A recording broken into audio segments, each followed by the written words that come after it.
Hello, everyone. I am Sandeep Sharma. I am a consulting and research professional with IDC.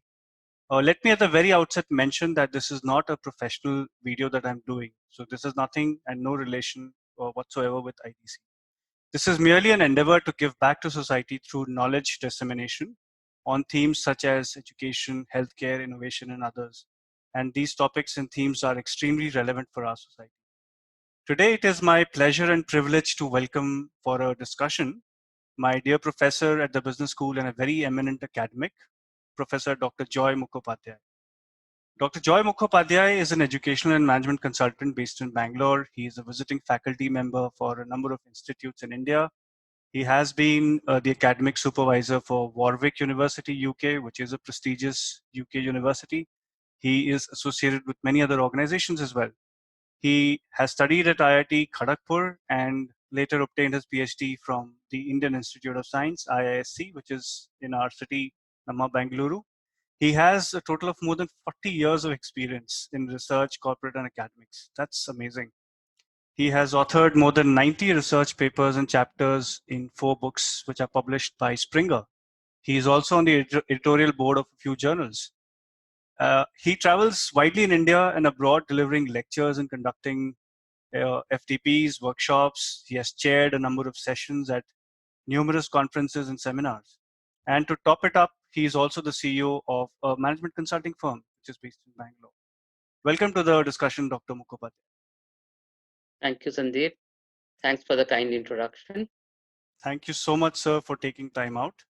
And as I said, that the topic for the conversation today is, or we all have seen the recently introduced new national education policy.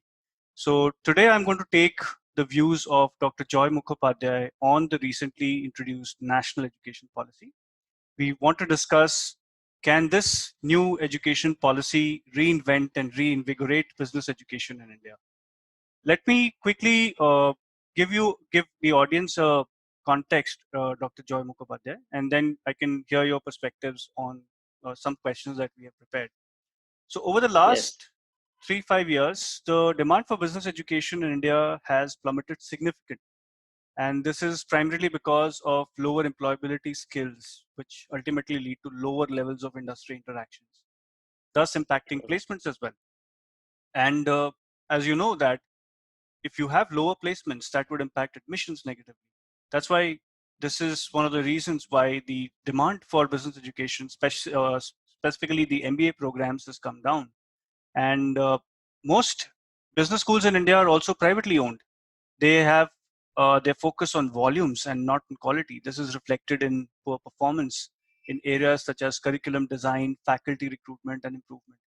There are other areas such as industry interaction, internships, placements, and research output in which these business schools are also lacking. Now, as we speak, the year 2020 has witnessed two very significant developments, and these could lead to paradigm shifts in higher education in general and to business education in specific. The first is the COVID-19 pandemic that has forced business schools to move their programs online, revisit their priorities, cost structures, student admissions, and so on and so forth. The second factor is representative of the overall higher education policy that is also enlisted in the recently new education policy, which basically aims to revamp the higher education industry in India with a string of measures aimed at improving quality, reach, and output. Now, against this backdrop, Dr. Mukhopadhyay, it becomes very much essential for us to appreciate the structural changes, the impact that business education is expected to have over the next 2-3 years. And what steps could the B school community undertake to prepare better for these alterations in this particular environment? So, against this backdrop, let's discuss the different ways in which national education policy can bring about any changes or what impact it would have. The first question that I have, Dr. Mukhopadhyay, is what is your general opinion about the national education policy and its impact on the higher education system in the country? yes. This the new education policy NEP has been a long-awaited one. It is definitely going to revolutionize the entire education system in India, right from childhood up to higher education system. A few things are very much appreciable. Of course, it's a matter of time to see that actually happening. That is universalization of education.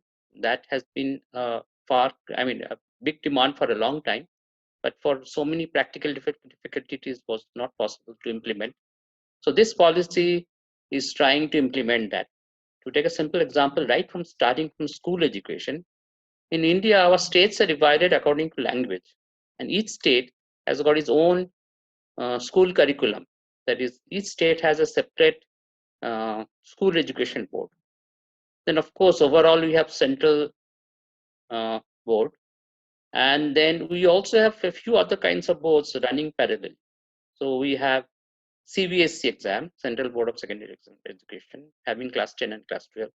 And each state has a separate state-wise class 10 exam. Then each state has a separate class 2 or pre-university exam. Then we also have exams like systems which are from abroad, but running parallel in India, at least in a few schools. There's systems like Cambridge O-level, Cambridge A-level, then IGCSE, that is International General Certificate of Secondary Education. And we also have International Baccalaureate from Switzerland. So all these systems running parallelly and creates a big confusion because obviously their content coverage and their standards of education, imparting the education are not same, obviously. So when these students come out of the school after class 10 and then class 12, and they want to enter the higher education system, their background is quite different, and that's not at their fault. That's because of the system. So it's good to have a single system, which this policy is envisaging, single system for all the schools in India. And then comes to the college education. Right now, again, entering a college or university, different colleges and universities have different admission tests. And a large number of colleges and admission universities do not have any admission test whatsoever. So government is planning a single exam. It is very similar to SAT or Scholastic Aptitude Test in US, where a student, irrespective of which school he has come out from, has to go through that SAT. And based on that score, he applies to different colleges and universities for the admission for different programs. So that is a very welcome system because right now is a big heterogeneity. And the other thing I particularly liked is the offering of multiple disciplines or multiple subjects right from school level and of course in college level. Otherwise, what we have been saying is students get into a particular stream, may be extremely good in that stream, but typically a student does not know anything else because he hasn't been taught. He's gone through a system where he hasn't learned all this.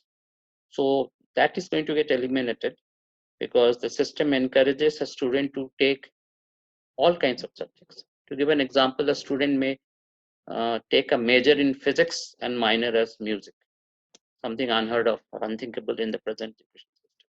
But that makes a complete wholesome personality, and I welcome that point. Now, I think we can discuss the impact of this policy specifically for business education in India. And it is absolutely necessary because we have too many B schools all over the country. Everybody knows that. A few decades back, we had too many engineering colleges. Everybody wanted to become an engineer. And after that, we have too many B schools and everybody wants to become a management graduate. So this new education policy is absolutely welcome for that. Government is thinking of doing away with all kinds of auxiliary institutions and make it more um, holistic. Because I remember in the policy, it says that it is going to discourage a single stream institute. Single stream institute should become a part of a multidimensional, multidisciplinary university system. So that will make a lot of changes. So right now, management education in India is absolutely fragmented, to say the least. At one end, we have the top class IIMs, Indian Institute of Management, and other institutes. We have Indian School of Business at Hyderabad. So the top 20 institutes are really good, world class. And on the other hand, we have small so-called colleges run by private parties imparting so-called management education, and students coming out of that are not fit for anything, not good for anything. So that's a very sad part, but that's how it is running as of now. Because private institutes, as you already mentioned, private B schools are more in number than the government schools. And private schools are run for a different motivation altogether, right? They're run for a different purpose. So, barring a few like BITS Pilani or MDI or IMT Ghaziabad, all other private schools, I mean, at least most of them, they are basically, the orientation is basically towards profit. So, that's really what else can you expect? Right. So, Dr. Mukhopadhyay, you have touched upon a lot of themes, especially within the context of business education in India. You have touched upon the uh, perspective of quality versus volume. You've talked about interdisciplinary nature or the lack of interdisciplinary nature of business schools. You've talked about the motivation. We'll touch upon each one of these aspects in some more details. Let me quickly bring you to one question, and I think this is much more opportune as far as this year is concerned. And the national education policy ties very, very beautifully with that. This is the COVID situation. And Yes, across the spectrum, all the business schools, whether be it public or private, all of them have been affected by the pandemic. So, what impact do you feel that this pandemic will have on the business school community in the longer run? We have seen the proliferation of a number of online programs. Even the national education policy talks about coming up with a string of certificate programs, diploma programs, and the degree programs at intermittent levels. So, what impact do you see the pandemic having, and that will be legally sanctioned by the national education policy? What impact do you see on business education in the next 3 to 5 years or longer? the last semester, in the last academic year, in most of the universities or colleges, they shifted to online. And as online has got its own limitation and problems, the standard has been diluted. Many colleges, particularly private universities, were forced to reduce the syllabus content and check the students' caliber or preparedness for the course very leniently. In the process, this batch, which is just coming out of, or just come out or about to come out in 2020, of management graduates, many of them did not have the opportunity to go through the rigor and the real impact of the education is lost there. If an entire semester is taught on, that's how it has been done, online, students are missing the practical part. Practical part is just not like, not necessarily like practical of engineering courses or science courses. Practical part also means having lively classroom discussion, having debates with teachers and classmates, interacting with other stakeholders, including industry people. All those are missing. So online education is more like passing the exam and somehow getting the degree or diploma, rather than really learning something. And that's important because the last semester of all PGDM and MB courses, the last semester is a part of specialization program. That means students are missing out very vital knowledge on some of the specialized papers. So that has been really sad. Of course, it has happened all over the world, but in particular, we are talking about Indian situation, where Indian students do not get the majority of students do not get the proper opportunity or environment to interact with industry. So they mug up the books, or so to say, they mug up the ready-made answers of previous question papers in university system and pass the exam. So if that is the thing, whether the education is imparted physically in the classroom or online, it doesn't make much difference because students, majority of the students just want to pass the exam to get a job and not really learn anything. So when it comes to actually implementing any of the knowledge, they lack that. So Right. that's the sad part. So, But do you see, Dr. Joy, in the longer run, maybe do you see a greater number of students taking up online courses? Actually, we have seen the rise of these edX, education platforms like yes, edX or Coursera or Pluralsight. Do you see a rise yes, in the number of business schools also offering shorter degree courses or yes, yes, certificate? yes, it does. Yes, it does. Because according to the present system, the scope is quite limited. Um, Whereas any of these courses you have mentioned, Coursera or edX or MOOC or Hmm. so many other programs that you have in India, there is a wide choice. That means the students who are specializing in finance Hmm. can also take a course in HR, and that will definitely benefit him when he actually joins a company or a job, because he has to interact with other people. And if his human resource management skills are very poor, he may be just a person in the office who sits in one corner and does all the financial calculation without interacting with everyone. Definitely, that's not a good scenario.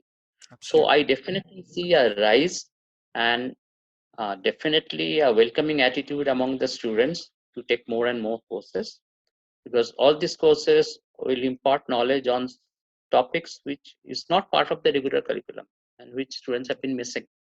So definitely I see more students opting for that.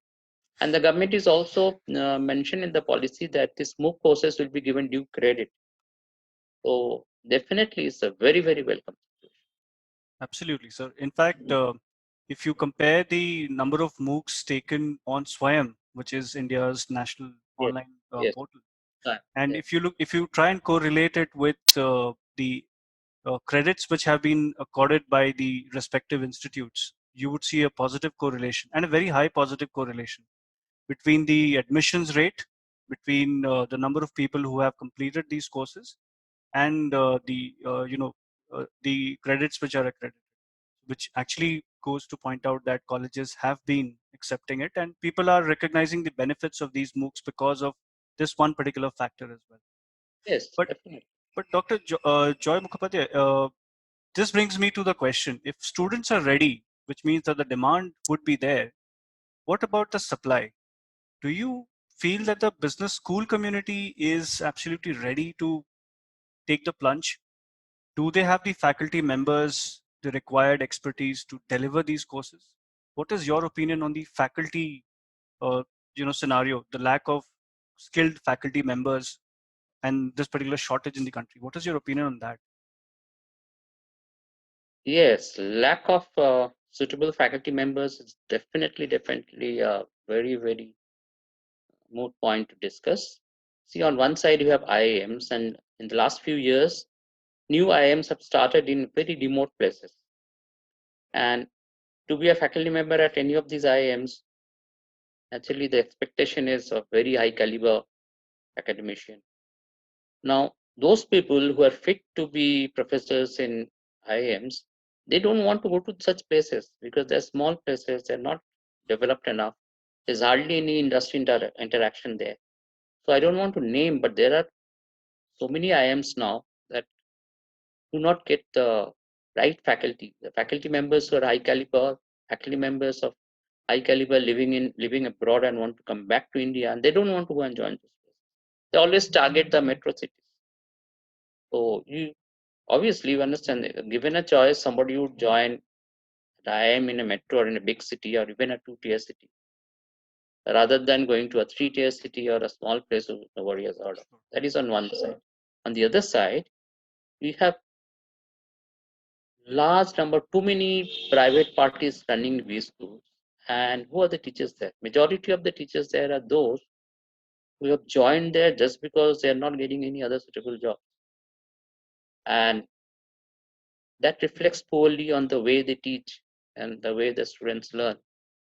So those teachers who are product of similar B schools, when they came out, they found it very difficult to get suitable jobs in industry.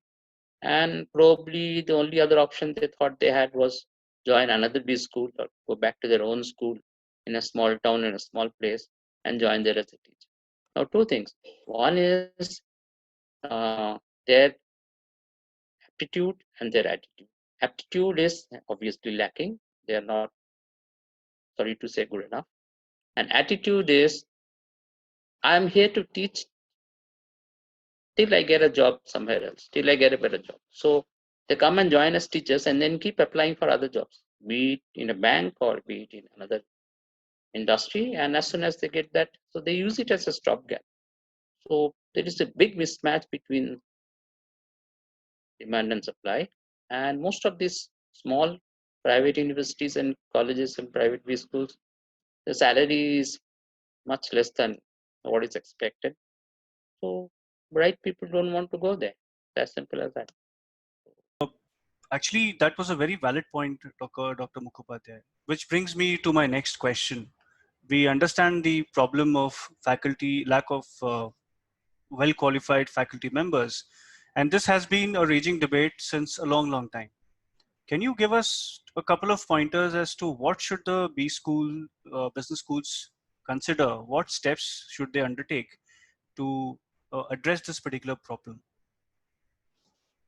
Yes, actually, it is not only B schools for any college education or any higher education system. So I'm sure all of us have come across teachers in our school or college days, particularly I'm talking about college days, where we used to say, oh, he's very good, he's very knowledgeable, but he cannot teach.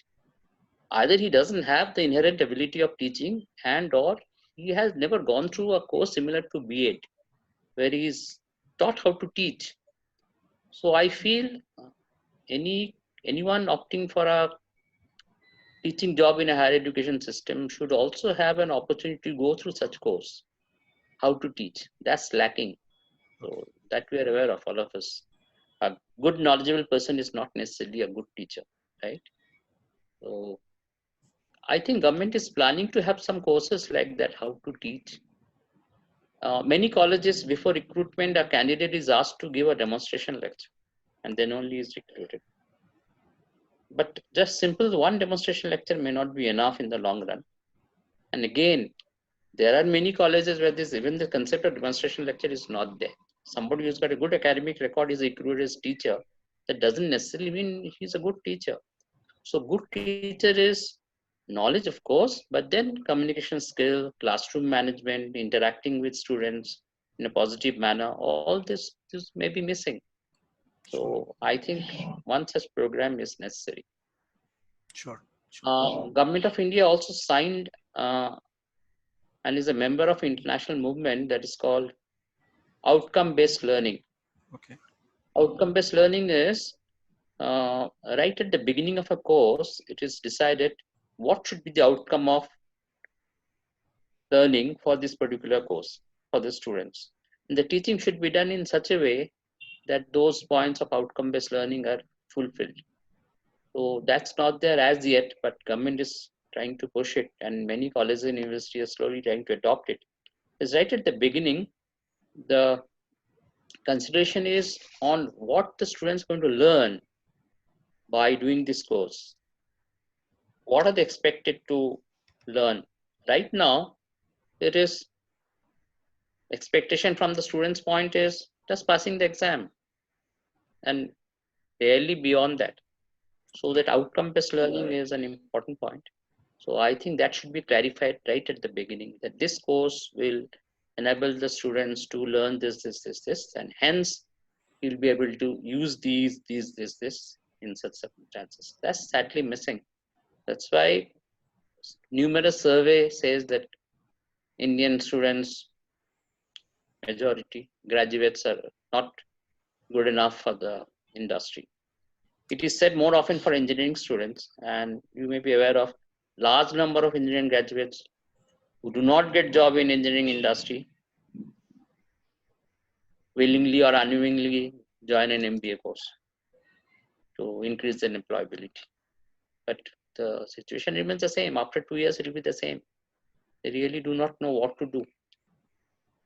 So Right. I feel that could be a point to be considered. Sure, sure. You talked about outcome-based learning. Let me draw your attention to certain outcomes, which I think is much more relevant in today's business context. So I am a so basically what I see right now is that many businesses today require interdisciplinary thought process. So, for example, a person who is expected to do marketing and sales, he has to have an extensive understanding and expertise of technology, which was, I mean, just to think about all of these interdisciplinary aspects, even 15 years back, I mean, that was unimaginable. But right now, this is the reality. And you, I know for sure that you have lectured on all these topics, such as how can one be an effective marketer or a sales professional of technology. You have done a number of lectures on that. So, what do you think about the interdisciplinary nature of education that business schools should promote? Can you throw some light on that, sir? Yes, as I mentioned earlier, somebody who has specialized in finance goes to a company and he has got very poor human resources skill. So he can't manage his colleagues or his peer group or his superiors or subordinates. He's only good at doing the calculation, accounts calculation. So that's a sad situation. Same way, if a company is selling technical products, even if it doesn't have to be a technical product, whatever the technology involved in the product, if the person who's marketing it or selling it doesn't understand that, doesn't appreciate that, he cannot market it properly, right? Sure. You, so he has to have the basic understanding of those. Same way, anyone uh, uh, joining any company has to have an understanding of the products and services of that company. And most of the time, he hasn't learned it in his college days. So if he has a multidisciplinary exposure, then he is more likely to appreciate the products and the services of the company and communicate to the future customers more effectively on that. So it's absolute must. Sure. Absolute must. As a even as a management teacher, I regret that I never had economics as a subject during my school or college. In India, till I think very lately, CBSE introduced economics. I feel basic economics should be a compulsory paper at school level. I mean, higher secondary school level. Because without the knowledge of economics, majority of us people simply do not understand the meaning and implications of words like per capita income and GDP and stock market going up and going down and what is the value of $1 against rupees. We don't simply don't understand. And I Absolutely. think a large number of students, even we as kids, used to ask, why there's so many poor people in India? Why government is not printing more money and distributing to us? So nobody will be poor. So basic lack of knowledge of economics is very much there.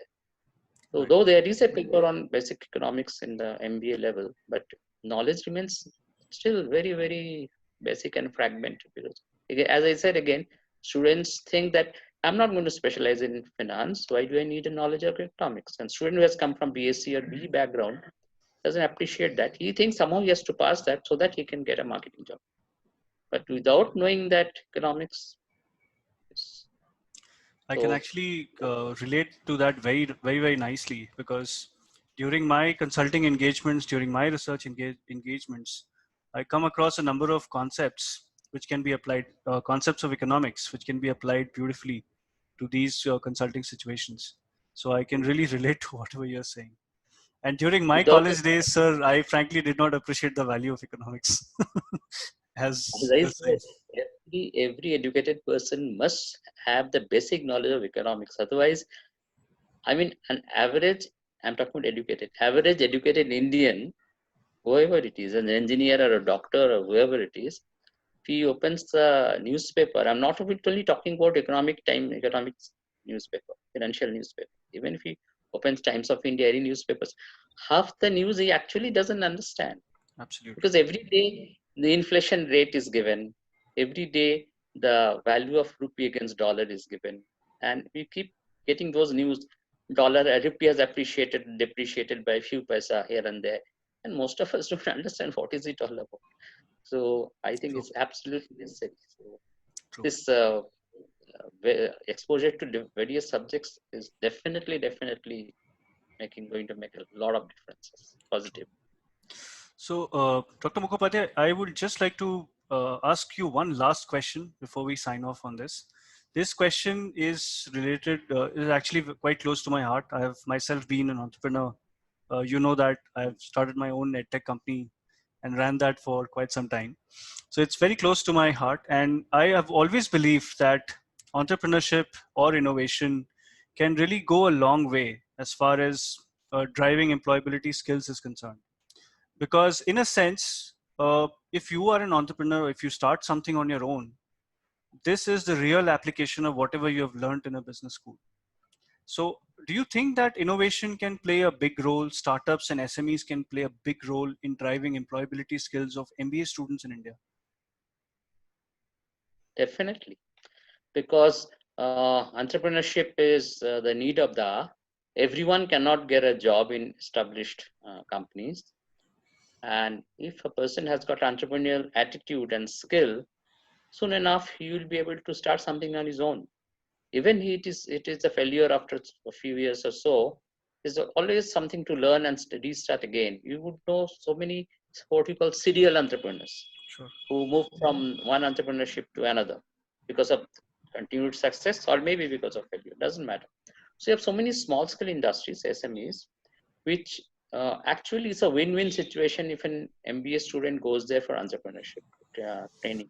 That is, the SME which cannot afford to have a high level professional for this can get some knowledge or exposure from the student, fresh ideas, because many of these entrepreneurs have got very single track mind and they don't may not be knowing other areas. And same way for the student is a big exposure to learn how to run an industry, to start with how to manage money, how to manage time, how to manage relationship with colleagues and particularly customers. So all these are practical knowledge, right? So a student who does entrepreneur internship with any of these SMEs will be definitely a better candidate when he goes to a job. And of course, if he becomes an entrepreneur himself, that's great. So we have a few places where entrepreneurship is taught as a paper, but then again, students mug up the notes to study to pass the exam rather than becoming entrepreneur. So a Do real you, exposure is necessary. Unfortunately, what happens is no matter what is the status of the B school and what is the status of the student, everybody wants to do internship training in a big company, right. and a student doesn't want to go to a small company, an SME. So he out something. Everybody cannot do internship in a big company, right? Right. So So I think, sir, IIT Delhi has shown the way in that, I guess. So IIT Delhi has a master's program in which you can start your own company and they would give you a certificate. I mean, yes, they give you credit for that. Yes, yes. yes, absolutely, So I think this is the need of the hour in which there will be, real application that the students will learn. And if successful, they would definitely, they don't need to depend on placements. And even if they're not successful, they're learning definitely something very useful, as you pointed out, which can be applied in various other industries and different yes, jobs. Yeah, absolutely. yes. So great, sir. Thank you so much. It has been a great conversation. Great first conversation, I would say. And we would definitely like to have your views on each of the topics that you've mentioned in some more detail in subsequent conversations. So we have had great learnings from this conversations. Business schools and students must have interdisciplinary thought. They must be looking at different ways in which how can they learn and not just mug up or it is called rote learning. They should not have these rote learning concepts. They should actually apply all of these things. And online is definitely the way for business education, but definitely some consideration has to be given to real learning as opposed to rote learning again.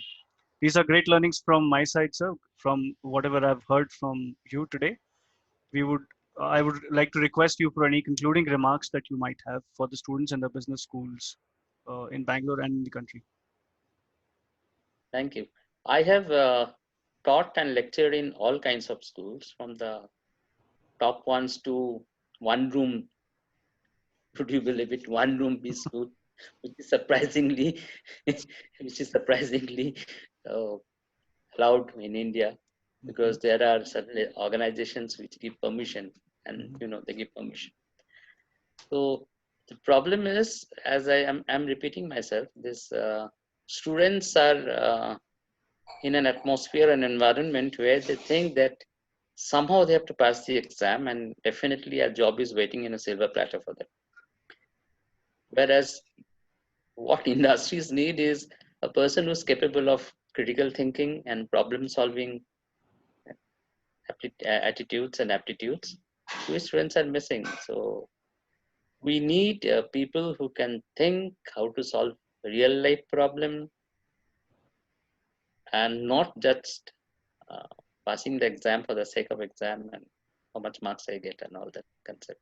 So students have to learn a lot of things and relearn. So Sure. learn, unlearn, and relearn. So you have to go through that cycle. Sure. Yes. Thank you. Thank you. Yes, I feel really grateful and nice that you took this opportunity to interview me, and I'll be honored if you want me to carry on further later in some The more. honor would be for us, sir. Thank you. Thank you so much for your time. Have a great day ahead. Thank you. Thank you. Thank you so much.